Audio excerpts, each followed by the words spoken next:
Welcome to another episode, everyone. The Crips and the Muslims and their war. This is part two. The Crips attacked a Muslim who they believed was another Crip, but he was no longer a Crip, as I had alluded to before. He had converted. He was now a member of the Nation of Islam, but the Crips did not want to accept that. So they attacked this individual, and I probably did not illustrate enough how much they brutalized him. They did brutalize this individual because they had taken what he had done personally, had the Crips. But now the Muslims have obviously caught word to what's going down, and they are outraged. They are upset. In fact, they're taking it different than what the Crips first expected them to, suspected that they would do. They thought that the Muslims would say, oh, well, he's not one of us. He's one of them. He is still their homeboy, whatever. He just converted to Islam a few weeks ago. We're not about to risk our lives for him. But that's not what they did. Their response was totally different, as they acted as if this individual had been a Muslim all of his life, as if they had known him all of their lives. They took this personal, even though he had just converted.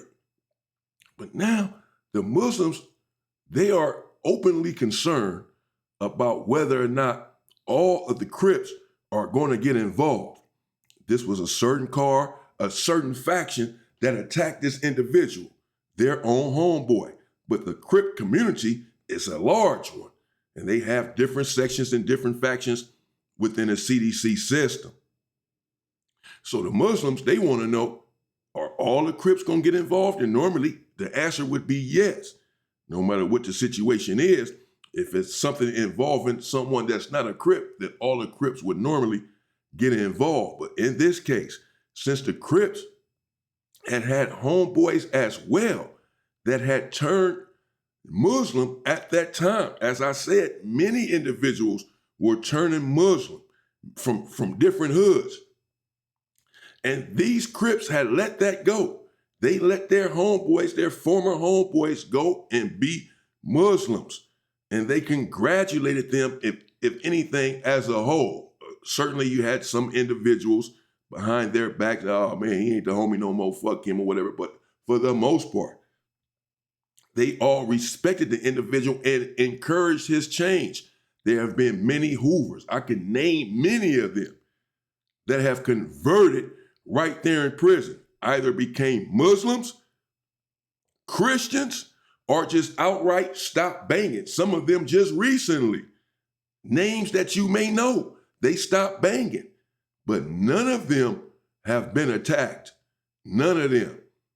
This is not to aim a spotlight on the Hoovers, like the Hoovers are so different than anyone else. They have the same feelings as anyone else, that when someone stops banging the turf, but for the most part, they won't be attacked.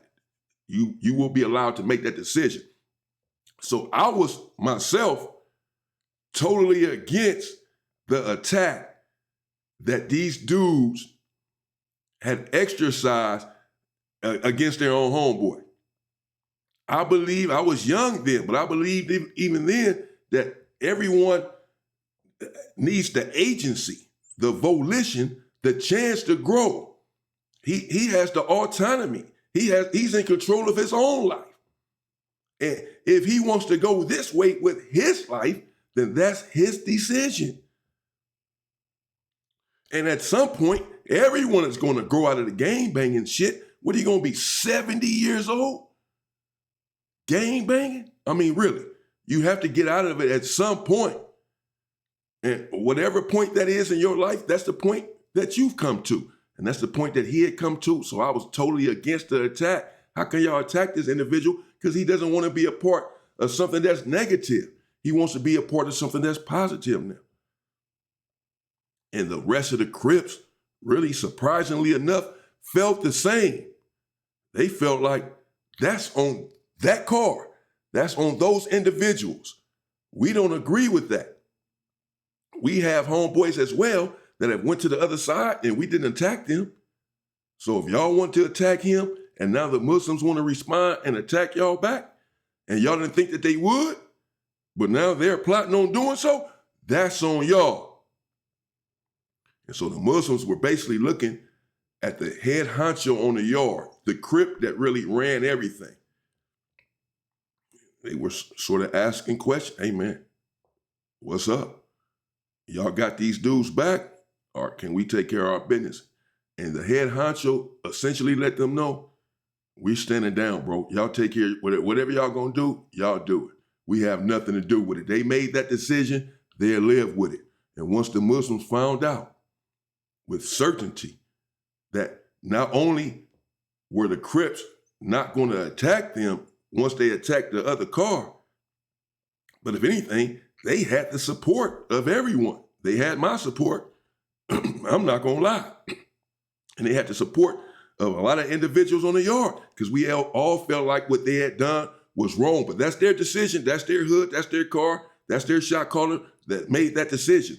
I'm not judging them or knocking them, but I did feel like it was wrong. Maybe I am judging them then. I felt like it was wrong to attack this black man who's now trying to do something positive. So I damn sure wasn't going to get involved and help these dudes out. And no one else was either. Now, the Muslims were still going to attack even if the other Crips were going to get involved. That's for sure. They just wanted to know what they were up against. But once they realized that it would be mano y mano, man on man, it'd be y'all against them, they didn't hesitate any further. A day or so later, once the word came down that this individual faction, this individual Crip faction, is on their own, well, the Muslims attacked immediately. Right there on the yard, walking around the track was this faction. And I believe that they too had gotten word, or perhaps just felt it, that they were on their own. Help was not forthcoming should they need it. But they so big and bad and tough, they just pulverized the one individual. They should be able to handle their own business. But the Muslims are strong and organized, and they exercise on the yard all of the time in unison. They were serious business, and they attacked this faction. 3 of them attacked. It was about 6 individuals from this faction walking the track. But 3 Muslims attacked, just 3. The 4th one was standing guard. It was like something out of the military. He had his weapon in tow. He had drew his weapon. And his comrades are behind him, and they're going at the Crips, bro. They stabbing him. They hitting him. This Crip faction, surprisingly, were unprepared. It's a surprise because they know what they had just done. But again, they're not thinking that the Muslims are going to respond, that they're going to attack. Not because they think that they're cowards. They just believe they haven't accepted this individual like that fast. He's our homeboy. And this is what they believed. So apparently, just 1 or so of them had a knife. But the Muslims are strapped. And you can tell they've been trained. They're trying to hit these dudes in certain parts, bro. They're going for certain arteries. I see it. They swinging them things with profession and precision. And the other Muslim that's in front of them, he keeps looking back, but he's in front of them. He has his knife out. And he's in front of the fray so that if anyone else runs up and tries to help these individuals, he's right there. He got his boys behind him, and he's not about to let anyone get to them. Y'all finna handle that, and that's it. No one else getting in. So he's right there. This was all organized. It was all strategic, the way that they attacked these individuals, and the one was standing guard, keeping watch out, strapped. And they were clearly after one individual. I mean, they were after this whole car. But it's one individual that was really the target that they felt like had called the shot to attack their brethren. And so they wanted to send a message to that individual. And they really came at him. And one of them sliced his face. And this shit was open, bro. When the police came to get him, when the melee was finally over, and it took a while, because the Muslims refused to get down. The police are yelling, get down, get down. They're shooting the block gun, they're shooting the mace, the spray. Everybody on the yard then got down, and everybody just looking at the commotion, seeing what's going on. But the Muslims would not stop. A couple of the Crips did try to get down. They try to break away from the Muslims and just get down, letting the Muslims know, letting the police know it's over. We throwing in the flag. So we did what we had to do. They did what they had to do. It's over. At some point, it has to be over. But the Muslims, they said it's not over now. It's not over yet. They kept going as if they were ready to die. The police are still steady yelling, get down. Get down now. The police start yelling, this is your last warning. Get down now. I'm thinking one of these dudes finna get shot. Because the police have the right to shoot once they see a weapon. And their job, supposedly, is to protect the sanctity of life, whosever life it is, be it an inmate's life. So when you see an inmate being attacked and his life is in danger because the other individual has a weapon that is attacking him, your job, your training dictates that you save the inmate's life who's being attacked by any means, including a bullet to the head of the individual that is attacking him. And so I'm thinking, and Corcoran is so dirty, it's so cutthroat. The police are so cutthroat and so dangerous that, yes, I'm thinking, well, it's only a matter, they about to shoot that. These are black dudes, they're Muslim. Police don't give a fuck about them. They're about to kill one of these dudes because they keep yelling, get out. But apparently, they were ready for that. They were prepared to die if necessary because they still did not get down.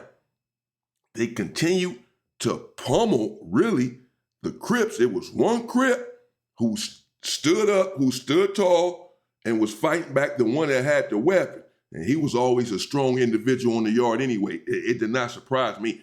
He was ready. He was prepared. I don't know what everyone else was thinking, but he was ready. And he had his thing, and he was going at the Muslims, bro. But damn near by himself, because the other dudes didn't have a weapon, and they was out there leaking, and they couldn't do much, really, but get down. And when they came and got them, when the Muslims finally got out, they was the only ones still standing up, still swinging their knives, bro. I mean, they were like crazed individuals, possessed. They wanted blood. And it's crazy because normally they're so peaceful, and they were so peaceful on the yard. But that's just it. They believe, they have adopted the belief that we never start a fight, but we always finish it. We never start a fight, but we always will finish it. And finish it, they did when they got the individuals, when the carnage was over, when they picked the bodies up off the pavement on the yard, the individual who was the target, his face was open like a fish. Blood squirting out, cheek open, bro. You saw the nurse had something and she put it on his face, putting pressure on it, and they walking him out, and he like this, he's dazed, he can barely move. I said, oh man, these dudes put down a cold demo. They did. For an individual who had been one of them for weeks, who was really a strong Crip from his hood, right there on the yard. He had respect on the yard as a Crip. He was hell-bent on that. He was willful. But then, as I said, when he converted, He was that much serious about being a Muslim that fast. He had flipped the script, but it was in his heart that fast to be a Muslim. And clearly they had really accepted this individual that fast. Once you convert, I learned right there and there, that day on that yard. Once you convert, you're one of them. They're willing to die for you, bro. I don't give a fuck if you've been there for a day, a month, or a year. They're willing to risk their lives for you. I saw it for myself. They put their lives on the line and they were serious. They came out there in unison with organization and attacked these individuals. They didn't care. The rest of the Crips could have been lying when they said that they were going to stand down. And they all could have, it could have been a lie, a ploy, a ruse, a setup. And they could have all attacked these 4 Muslim individuals. They were willing to take that chance. That's why they had the one standing guard, just in case. And it was brutal, one of the most ugly, brutal sights I've seen in prison. I've seen a lot. But the way his cheek was hanging was nasty. Let people be. You don't control or run anyone. Someone wants to go somewhere else. If your wife wants to leave, tell her to get the hell on, you'll get a better one. Stay safe and stay free, people.